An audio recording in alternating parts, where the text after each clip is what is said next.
this is this is not gonna sound like it's coming from me, but then again, y'all have been around me long enough, so you know I can say some crazy shit once in a while.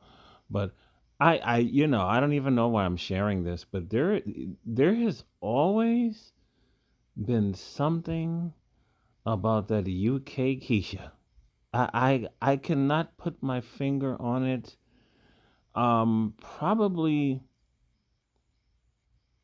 my upbringing was like different from a lot of people. Like once again, I've told you, like I've never like basketball. I've always thought it was boring. I was raised on the Yankees and the Mets, but my mother took us to the games, but I was never a sports guy.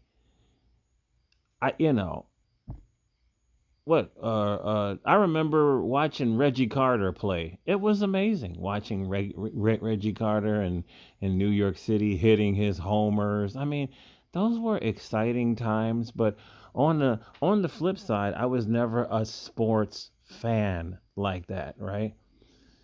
Never. And the only sports fan that I could say that I have been consistently of is just boxing. I love boxing. Boxing to me seems like a real sport. You cannot hide behind a team of people. If you are mediocre, they will allow you to play because you are part of a team. You know what I'm saying? But when it's just one on one, mano y mano, to me, that's the real deal. And if you ain't got it, it's going to show. You're going to get your ass beat. That's why I think boxing is the number one sport. I really do. And so since I never was really into sports like that, I was always into sci-fi. You know, the first Star Trek, I watched every single last one of those episodes.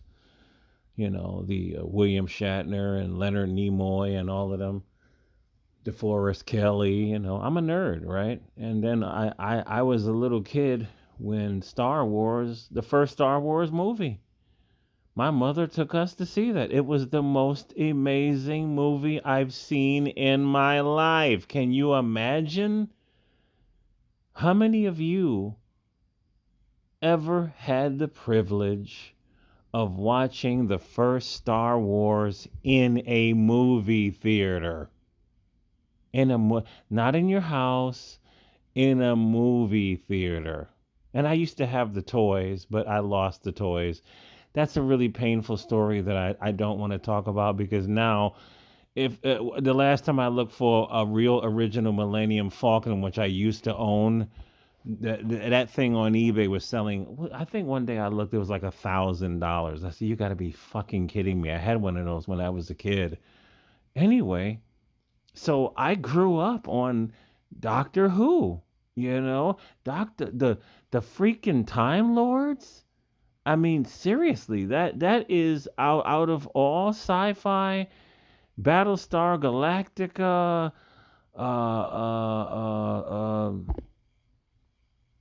the X-Men, whatever's out there. To me, Doctor Who is the most exciting character of all time.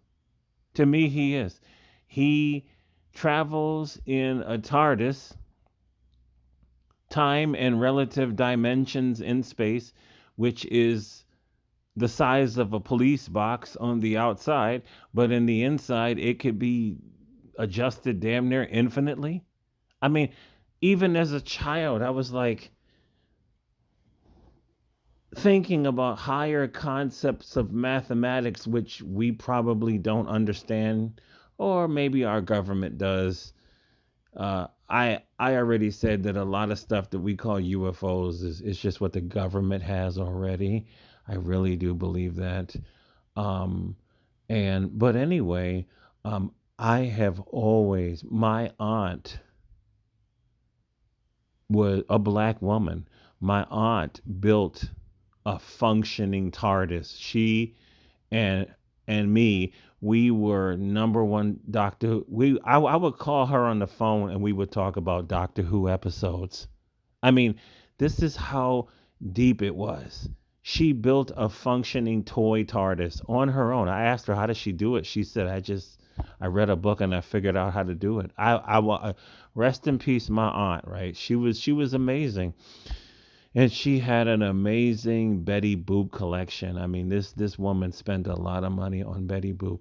But getting back to Doctor Who with K9 and the Master and all the hot women on the show, which made that show so goddamn amazing. Like I just and Tom Baker is he's the number one Doctor Who of all time in my book. You know what I'm saying? It's like Tom Baker with the scarf. He is Doctor Who. Everybody has their own version of Doctor Who. He will forever be my favorite. And I'm gonna get to the point. What is her name? Freema Agyeman. Oh my God, Freema Agyeman. If you have never heard of Freema Agyeman, I mean, she's a mixed woman. I think she's African and Lebanese, but she is like one of the finest black women that I have seen in my entire life. I mean, and we don't really get to see fine black women like her. Freema Agyeman, Freema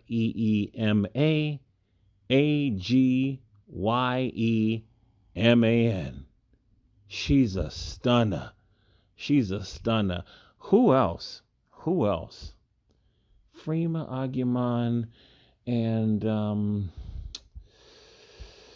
oh shoot. I think that that one that was in that ironically I did not see that James Bond movie with the black woman was, but I think she's beautiful too. I think she's UK too. I find her beautiful. I think her name is Naomi something. I can't remember her name, but a black woman with that, is it a British accent or United Kingdom with that UK accent? Listen, they are sexy as fuck. I've always wanted to fuck one of them. I really did. I still do. I still do. I think this one here, she's got that UK. I think that they are the black Keisha Exoticals, man. And I wonder if we could passport bro down in London and start banging a few of these London Keishas, man. Serious. I think it would be exciting, man. You banging her and she's like, would you like tea and crumpets?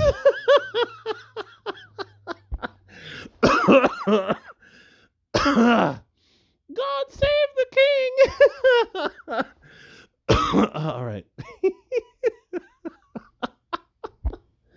What what's that other one? What's that other one? Cheon Reynolds. Oh my god, she is so sexy. I think she's mixed. She looks mixed, but she's fucking hot, man. I just wanted to share that, you know. I just wanted to share that I believe that UK black women, they just sexy as fuck, bro. They really are.